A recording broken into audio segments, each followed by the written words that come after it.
Kapapasok lang na balita mga idol, sa katatapos lang na boxing match sa pagitan nila Anthony Joshua against Francis Ngannou para sa heavyweight division na kung saan ito'y ginanap sa Kingdom Arena sa Riyadh, Saudi Arabia. Sa laban ng Anthony Joshua versus Francis Ngannou ay pinatulog ni Anthony Joshua si Francis Ngannou sa round 2 nang nataman ng malakas na right straight ni Anthony Joshua si Francis Ngannou kaya tamba at tulog si Francis Ngannou. Kaya naman panalo via second round knockout si Anthony Joshua. Umabanti na ngayon ang kartada ni Anthony Joshua sa 28 wins. 25 wins by way of knockouts with 3 defeats. Samantalang sa co-main event naman naglalaban sina Joseph Parker versus Zhilei Zhang para sa WBO interim heavyweight match.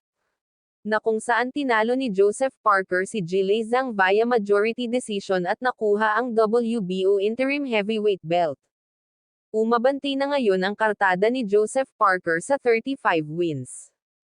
23 wins by way of knockouts with 3 defeats.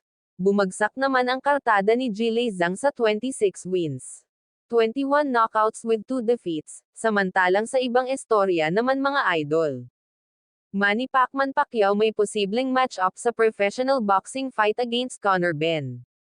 Ayon pa sa pahayag ni Manny Pacquiao posibleng matutuloy ang bakbakan nila ni Conor Benn probably daw sa May or June nitong taon 2024, magandang laban ta mga idol na ating aabangan dahil si Conor Benn ay may kartadang 23 wins and 14 wins by way of knockouts without defeat samantalang si pambansang kamao Manny Pacquiao ay may legendary boxing records na 62 wins 39 wins by way of knockouts with 8 defeats and 2 draws.